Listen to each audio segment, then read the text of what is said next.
Hey guys, welcome to the channel. Today we're going to be going through this oscilloscope, Rigol DS1202, and it comes from the 1000 series. So we're going to be going through the manual for this today.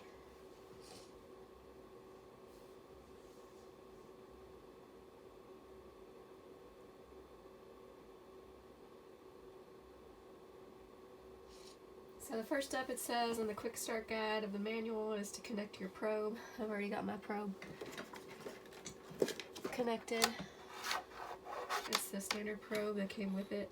So this is the probe. You can see the little hook. This is the ground of the probe. Okay.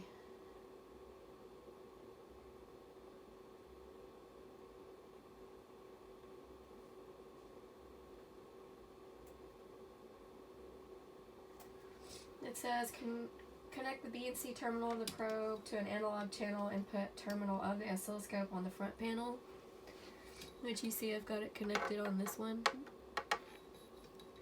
And you can see to the right there's a couple more channels right there. Okay, and then it says connect the ground alligator clip or spring of the probe to the circuit ground terminal and connect the probe tip to the circuit point to be tested. So it's just telling you how to connect the probe to test.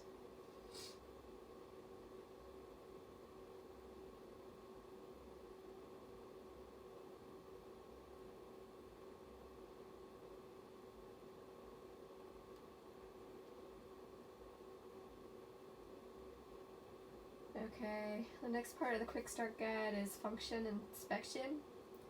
So it tells you to press storage, which is, let me find it.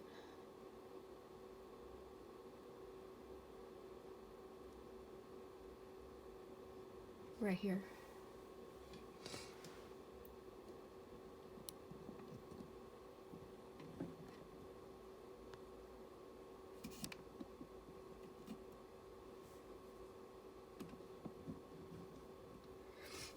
Right here. This is storage on this one. So I'm going to press storage.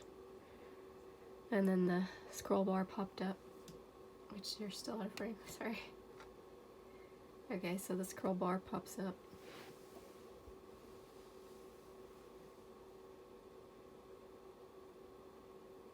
So you press default to restore it to its default settings, which is this. So you can press default. And it restores it.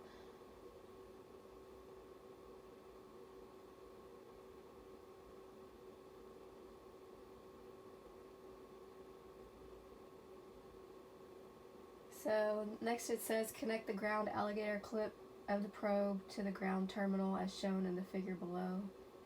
Use the probe to connect the input terminal of channel 1 of the oscilloscope and the compensation signal output terminal of the probe. Okay.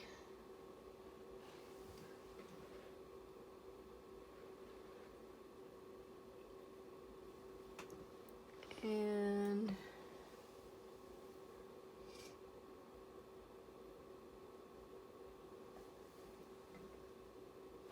okay, so the ground one is the bottom and the output terminal is the top.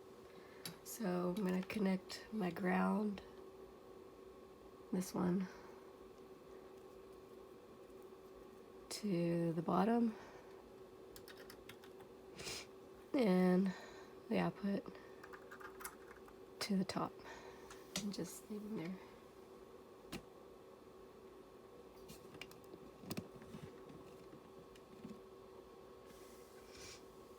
Okay.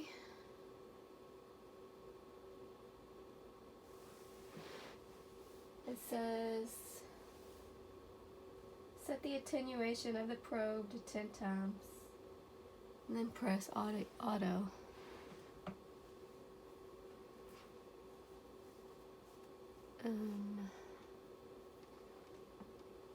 That's on the actual probe, I think. So let me find it.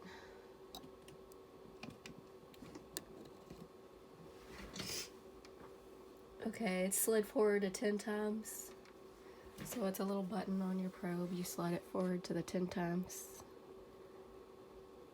And then you're gonna hit auto. So that's what I'm doing. Oops. Okay. So we hit auto.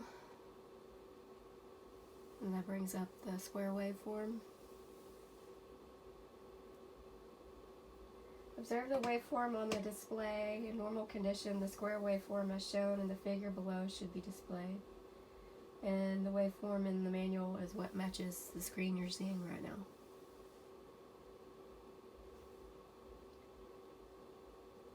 And we can use the same method to test the other channels. So let's go ahead and do that.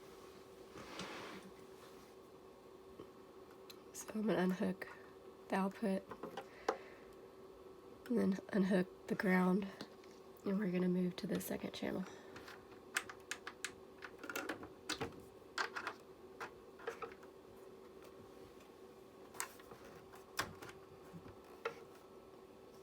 Okay, now back to ground and then to output. And press auto.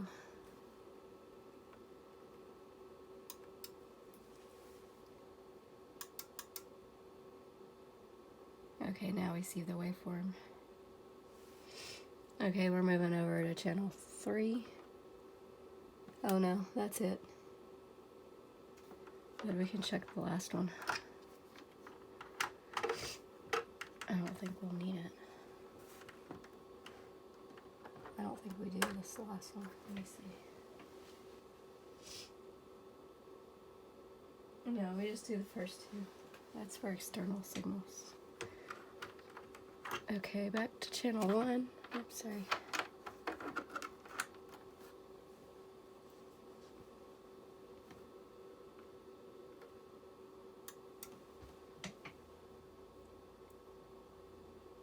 Okay.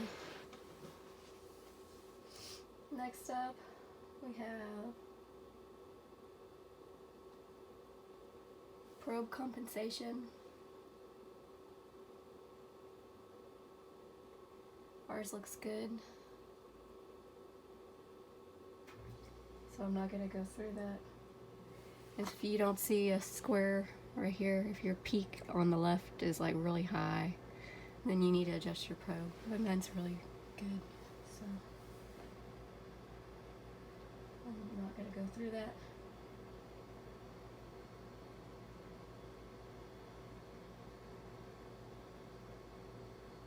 Okay, I'm going to go through the front panel. So number 1, we have measurement and menu soft keys, which is this menu.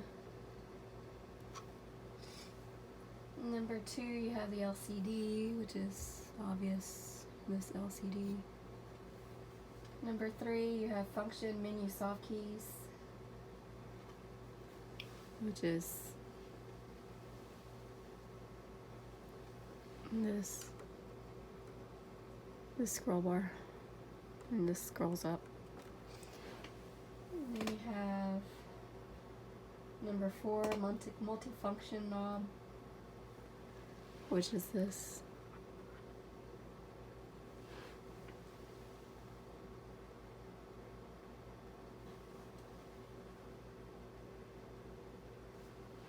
It's this one. Which says intensity, so I don't know if that's... It says intensity on mine, I don't know if that's right for this one. Number 5, you have common operation keys, which it's pointing to these right here, these 6 keys. And then number 6, you have a clear button, which is here. Number 7, you have auto, which we just used. Number 8, you have run stop, which is the lit button right here.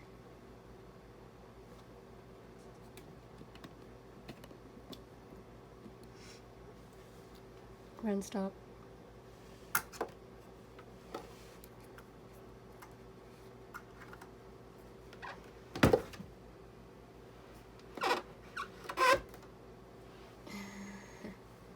And then number 9, we have single,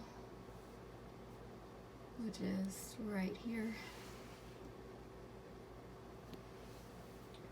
We have number 10, help print, right here, help print. We have power key, that's over here.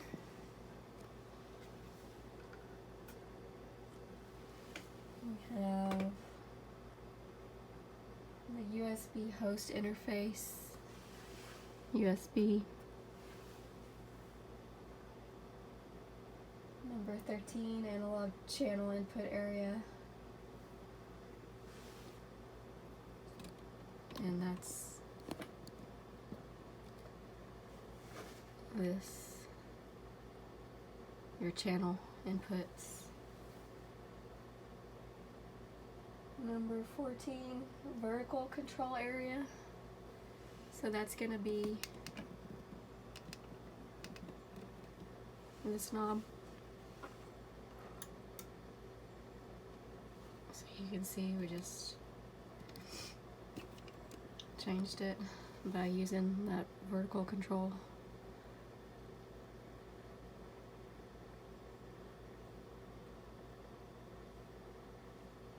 Go back to auto.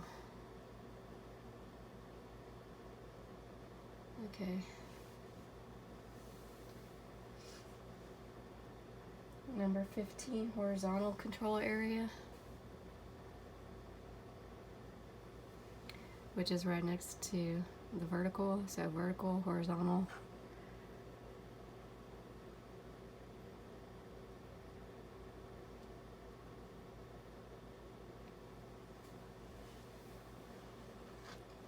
External trigger input, number 16. So that's this one. Number 17, trigger control area.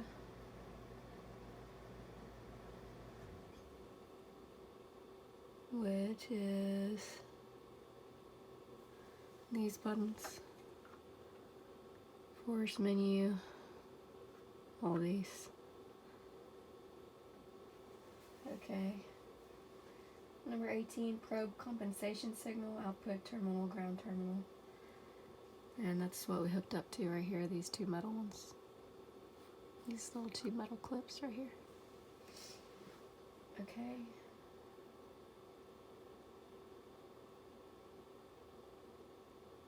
We have the rear panel.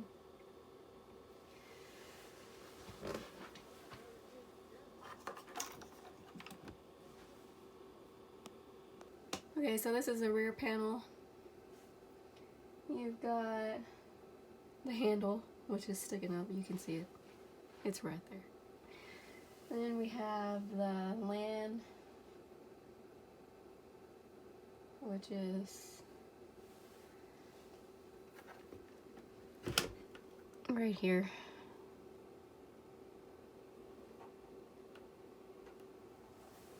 And then we have the USB device, which is actually, it's a data cable. I don't know why they call it a USB.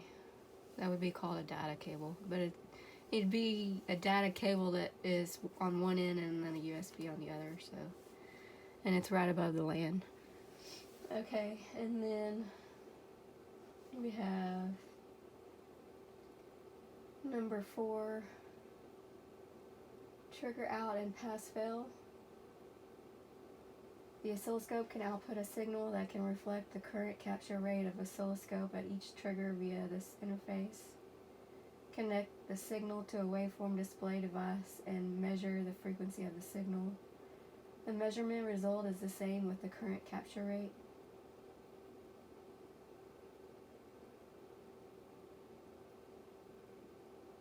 Okay, so that's number 4, and it's on this side of the oscilloscope, so it's that right here, the trigger output pass fail. Okay.